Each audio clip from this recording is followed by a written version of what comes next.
പരിശുദ്ധ പരമ ദിവ്യകാരുണ്യത്തിന് എന്നേരവും ആരാധനയും സ്തുതിയും പുകഴ്ചയും ഉണ്ടായിരിക്കട്ടെ. പരിശുദ്ധ പരമ ദിവ്യകാരുണ്യത്തിന് എന്നേരവും ആരാധനയും സ്തുതിയും പുകഴ്ചയും ഉണ്ടായിരിക്കട്ടെ. പരിശുദ്ധ പരമ ദിവ്യകാരുണ്യത്തിന് എന്നേരവും ആരാധനയും സ്തുതിയും പുകഴ്ചയും ഉണ്ടായിരിക്കട്ടെ. സ്വർഗത്തിൽ നിന്ന് വന്നവരെ, സ്വർഗം നിയോഗിച്ചവരെ തിരിച്ചറിയാൻ കഴിയാതെ പോകുന്ന മനുഷ്യരെ ഒന്നാം വായനയിലും സുവിശേഷത്തിലും നമ്മൾ ഒരുപോലെ കണ്ടുമുട്ടുന്നുണ്ട്. അതുകൊണ്ട് തന്നെയാണ് പ്രതിവചന സങ്കീർത്തനം നമ്മളെ ഓർമ്മപ്പെടുത്തുന്നത്, കർത്താവിൻ്റെ വിധികൾ സത്യമാണ്, അവ തികച്ചും നീതിപൂർണമാണ്. സ്വർഗത്തിൽ നിന്ന് വന്ന ഒരാളുടെ വാക്കും പ്രവൃത്തിയും മനസ്സിലാക്കാൻ പറ്റാത്തത് കൊണ്ട് മാത്രം അവനെ തള്ളിക്കളയുന്ന ജനക്കൂട്ടത്തെ നമ്മൾ കാണുന്നുണ്ട്. ഒന്നാമത്തെ വായനയിൽ പുരോഹിതനായിട്ടുള്ള അമാസിയെയാണ്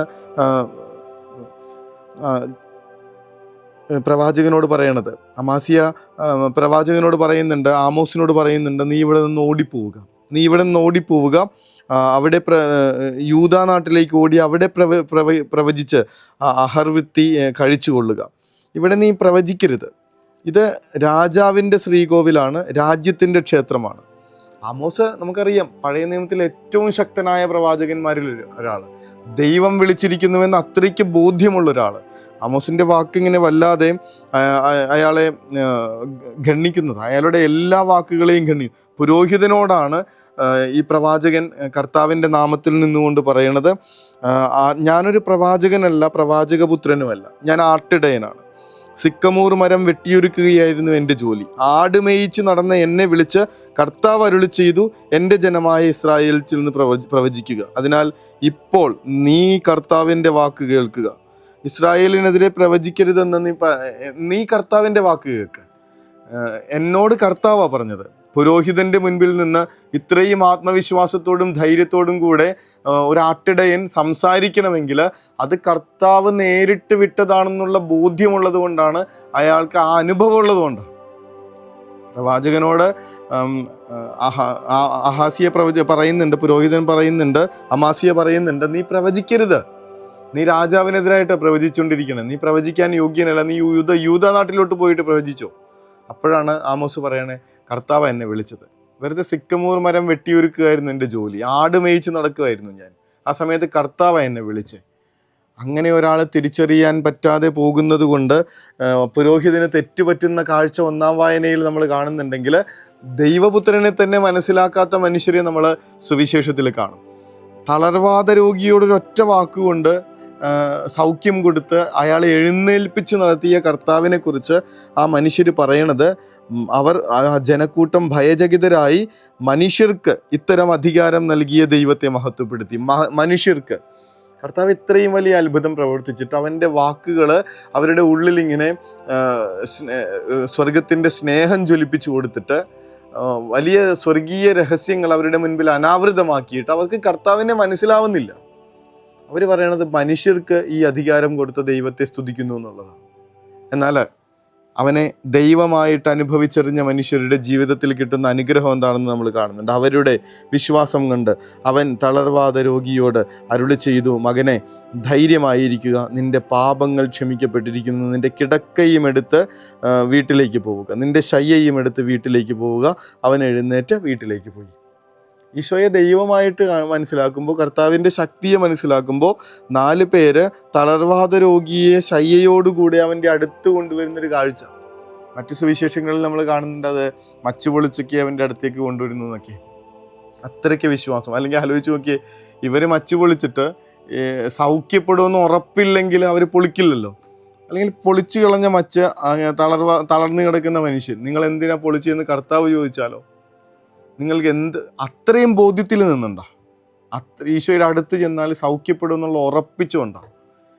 ഇവിടെ മനുഷ്യരിങ്ങനെ ഒരു ഭാഗത്ത് കർത്താവിനെയോ സ്വർഗത്തിൽ നിന്നുള്ള ഓർമ്മപ്പെടുത്തലുകളെയോ മൈൻഡ് ചെയ്യാതെ മനസ്സിലാക്കാതേക്ക് മുന്നോട്ട് പോകുമ്പോൾ, ഇതുപോലെ അവനിൽ പരിപൂർണമായി ആശ്രയിച്ച് സൗഖ്യം നേടി സമാധാനത്തിൽ സ്വസ്ഥതയോടുകൂടെ ജീവിതം മുന്നോട്ട് കൊണ്ടുപോകുന്ന സാധാരണക്കാരുണ്ടെന്നേ.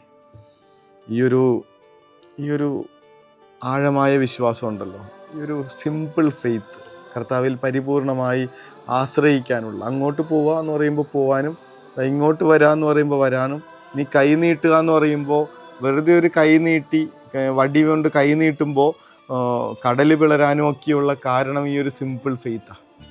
തമ്പുരാൻ്റെ വലിയ ശക്തി നിറയുന്ന ഇടമാണ്, സമയമാണ്. തമ്പുരാനെ, ഒരു സംശയങ്ങളും കൂടാതെ നിന്നിൽ പരിപൂർണമായി ആശ്രയിക്കാൻ കൃപ നൽകണമേ എന്ന് പ്രതിവചന സങ്കീർത്തനത്തിൽ നമ്മൾ വായിക്കുന്നത് പോലെ കർത്താവിൻ്റെ വിധികൾ സത്യമാണ്, അവ തികച്ചും നീതിപൂർണമാണ്.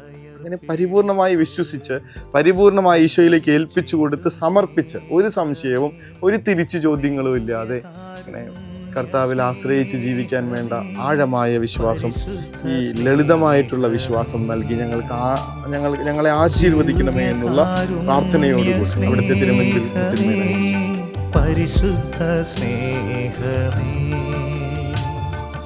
പരിശുദ്ധ പരമദിവ്യകാരുണ്യമേ, അനന്ത സ്നേഹമേ, പരിശുദ്ധ പരമദിവ്യകാരുണ്യമേ, അനന്ത സ്നേഹമേ.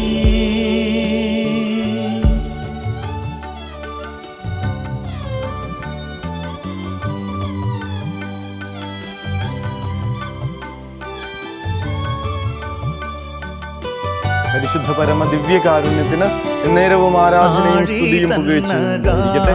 പരിശുദ്ധ പരമ ദിവ്യകാരുണ്യത്തിന് എന്നേരവും ആരാധനയും സ്തുതിയും പുകഴ്ചയും ഉണ്ടായിരിക്കട്ടെ. പരിശുദ്ധ പരമ ദിവ്യകാരുണ്യത്തിന് എന്നേരവും ആരാധനയും സ്തുതിയും പുകഴ്ചയും ഉണ്ടായിരിക്കട്ടെ.